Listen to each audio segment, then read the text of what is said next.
Madame la Vice-Présidente, Madam Vice President, Excellencies, distinguished participants, the debates at the ASP are always a prime moment to take stock of how far the court has come, how you, the state's parties, and all other stakeholders in international justice are doing their jobs and look forward. It's a privilege for the ICCBA to have the opportunity to speak before the Assembly and to provide you with independent opinions of personnel defending victims, the accused, friends of the court, the states here at the court. We would like to reiterate our congratulations to the outgoing president and friend and the prosecutor on his election, and we look forward to fruitful cooperation with you. We also would like to welcome all of the new judges who shall be taking up functions in the court. The year behind us has been very productive for our institution, despite the difficult context we all had to contend with. The priorities of the ICCBA were, first of all, to uphold the principle of equality of arms between the defense and the prosecution, and also to cater to the needs of victims. This means that certain income taxes are withheld as required by the host state. We also focus on an improvement of working conditions that will give rise to legal assistance that will make it possible for more people to have access to their full rights, including maternity leave or sick leave. This also is related to the resolution on income tax.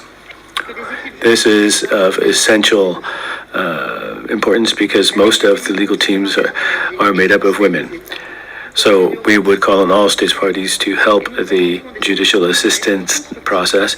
We have concrete proposals to share with you that reflect the realities and the budget realities of the court. When it comes to gender, we would like to go on record in pointing out the excellent job done by the working group on gender parity well-being in the workplace. As the first chairperson, a woman first chairperson of this association, I'm fully apprised of the responsibilities that lie ahead.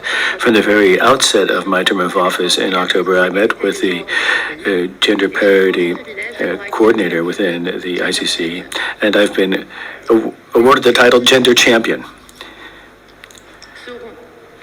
The objectives will always be to speak in favor of a safer workplace with no harassment at all, and that reflects a sensitivity to gender issues in the hearing rooms.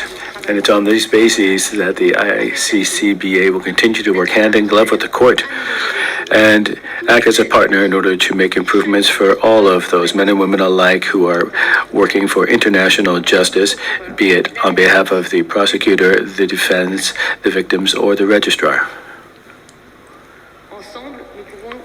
Together, we can and must do better.